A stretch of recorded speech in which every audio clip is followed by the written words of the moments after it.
आवाज, सच आएगा सामने, झूठ होगा बेनकाब। नमस्कार दोस्तों, स्वागत है आपका सच की आवाज में। मैं आपका दोस्त मनदीप सिंह ईर्षा गाजवाड़ा।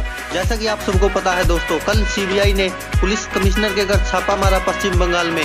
हालांकि आप सबको पता है कि सीबीआई को कुछ राज्यों में बैन किया गया है। जब सीबीआई वर्सेस सीबीआई की लड़ाई थी, जिसमें कि बताया जा रहा था कि राफेल डील की जो जांच हो रही है वह आलोक वर्मा करवा रहे हैं, और उसी से संबंधित आलोक वर्मा को भी सीबीआई से छुट्टी पर भेज दिया गया था और काफी घमासान मचा था, जिसके बाद की बहुत से राज्यों में सीबीआई को बैन कर दिया गया था। उसमें से एक था पश्चिम बंगाल। इसमें यह होता कि कभी भी सीबीआई को कोई भी कार्रवाई करनी होती है तो उससे पहले राज्य सरकार की मंजूरी जरूरी होती है।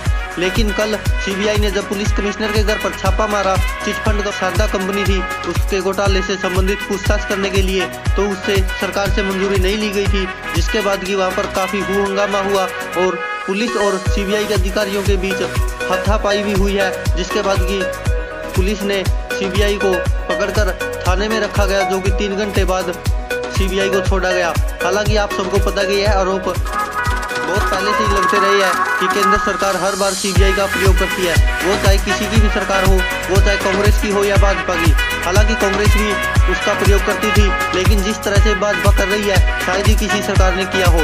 और पश्चिम बंगाल में सीबीआई का ऐसी कार्रवाई करना उन पर ही उल्टा पड़ गया, जिस कारण सीबीआई को पुलिस से भिड़ना पड़ा और उसके बाद पुलिस ने पकड़कर सीबीआई के सभी अधिकारियों को थाने में रखा गया। दोस्तों, इतना सब तो हो चुका था कि सीबीआई वर्सेस पुलिस की जो लड़ाई थी वो तो हो रही थी, लेकिन उसके बाद जो राजनीतिक स्टंट उभर कर सामने आए हैं वो देखने लायक है। क्योंकि जिस तरह से पुलिस के समर्थन में ममता बनर्जी आ गई है और सीबीआई के समर्थन में केंद्र सरकार, अब बताया जा रहा है कि जो सीबीआई है वह केंद्र सरकार के कहने पर वहां पर गई है और जो पुलिस ने जो कार्रवाई की वो ममता बनर्जी के कहने पर। दोस्तों, ये बातें हम नहीं कर रहे, बल्कि सभी टीवी चैनल कह रहे हैं, और यह आरोप पहली बार नहीं बल्कि बहुत पहले भी लगते रहे हैं कि सीबीआई को गलत प्रयोग किया जाता है। और अभी भी इस मामले के ऊपर भी बहुत से नेताओं ने यही आरोप लगाए हैं मोदी सरकार पर कि मोदी सरकार तनाव हो चुकी है और वह सब कुछ अपने इशारे पर चला रही है।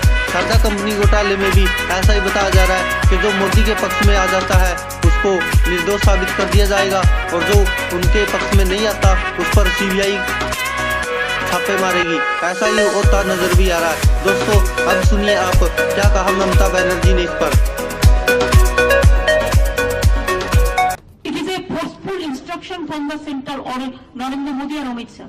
No search warrant, nothing. They cannot destroy the institution. If the head of the department, if the head of the organization force is being humiliated, how the force will work?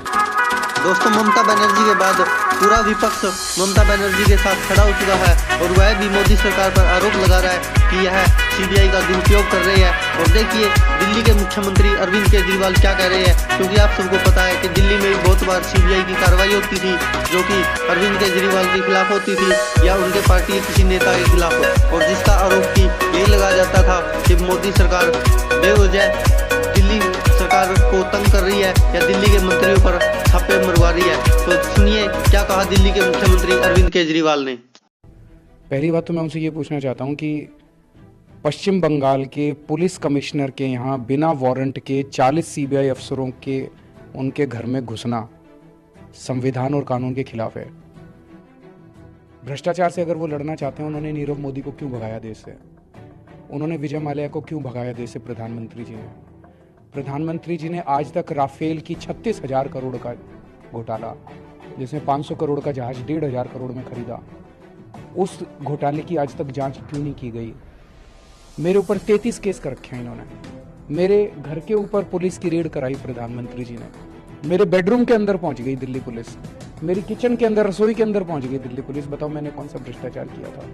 हमारी दिल्ली की एंटी करप्शन ब्रांच को भी, जैसे आज इन्होंने पश्चिम बंगाल के कलकत्ता के police commissioner को घेरने की कोशिश की, आज से 4 साल पहले प्रधानमंत्री मोदी जी ने दिल्ली की एंटी करप्शन ब्रांच को पैरामिलिट्री फोर्सेस भेज के बिल्डिंग घेर ली उनकी। तो पूरे के पूरे देश के संघीय ढांचे के ऊपर ये प्रहार है। हर राज्य के अंदर लोगों ने चुन के सरकार भेजी है, उस चुनी हुई सरकार का अपना दायरा है। अगर इस तरह से केंद्र सरकार के पूरी मशीनरी को दुरुपयोग करके प्रधानमंत्री जी किसी भी सीबीआई को भेज देंगे, इनकम टैक्स को भेज देंगे, ईडी को भेज देंगे, वहां की मशीनरी को ध्वस्त कर देंगे, वहां के अफसरों को डराने की कोशिश करेंगे, लोकल पुलिस को डराने की कोशिश करेंगे। ये देश नहीं बचने वाला। मैंने तो बार बार बोला है कि मोदी और अमित शाह की जोड़ी इस देश के लिए सबसे बड़ा खतरा है। अगर हम इस देश को बचाना चाहते हैं तो हमें इस जोड़ी को किसी भी हालत में इस चुनाव में हराना पड़ेगा। तो दोस्तों, सुना आपने दिल्ली के मुख्यमंत्री अरविंद केजरीवाल ने कैसे कैसे आरोप लगाए हैं और बताया कि सीबीआई वास्तव में एक कठपुतली बनकर रह गई है, जिसको कि इधर उधर नचाया जा रहा है केंद्र सरकार द्वारा। दोस्तों, अरविंद केजरीवाल ही नहीं बल्कि आम आदमी पार्टी के नेता संजय सिंह ने देखिए क्या कहा इस मामले पर।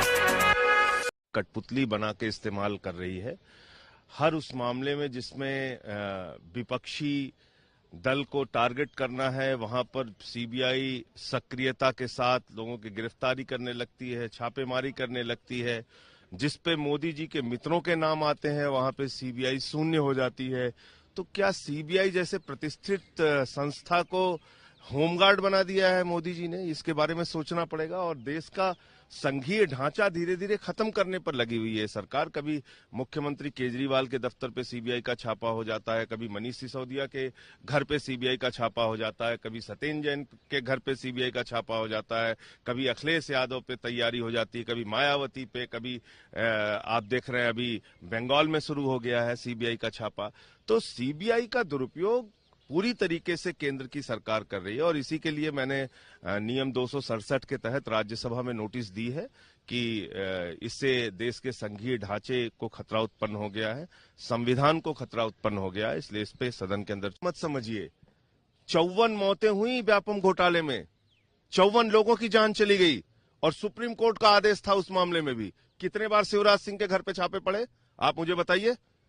विजय माल्या के मामले में सुप्रीम कोर्ट का आदेश था, कितने बार विजय माल्या के खिलाफ कार्रवाई हुई? तो आप सुप्रीम कोर्ट के बहाने एक जगह बहुत सक्रिय हो जाते हैं, दूसरी जगह कहते हैं नहीं नहीं साहब हम तो लुकआउट नोटिस को इन्फॉर्म नोटिस में ट्रांसफर करके और उसको भगा देंगे हिंदुस्तान से विजय माल्या को। आपने देश की जनता को मूर्ख समझ रखा है।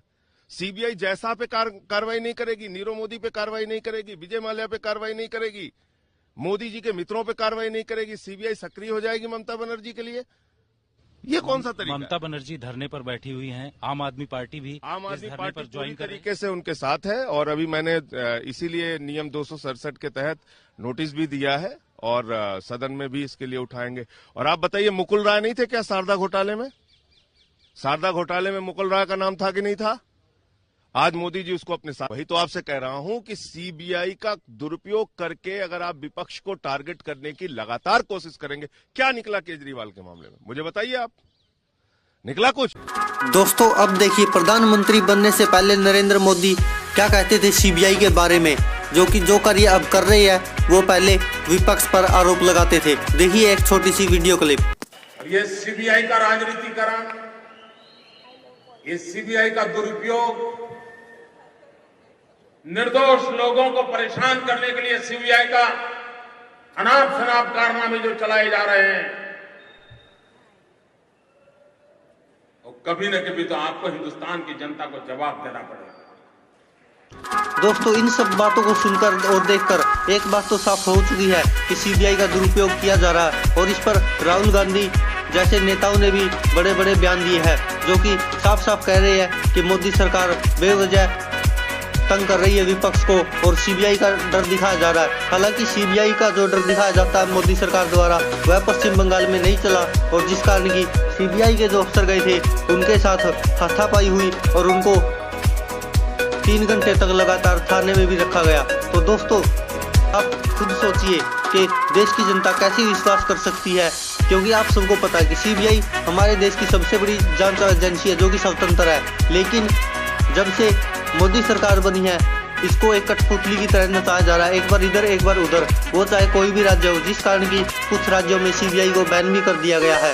दोस्तों, ऐसा ही कुछ हुआ था पहले भी और अभी भी होता जा रहा है। अब देश का लोकतंत्र कैसे चलेगा आप खुद सोचिए और आप भी अपनी राय जरूर दीजिए कमेंट बॉक्स में कि आप क्या सोचते हैं।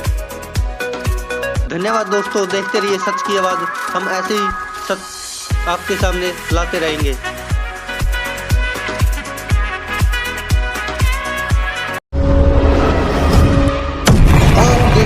सच की की आवाज।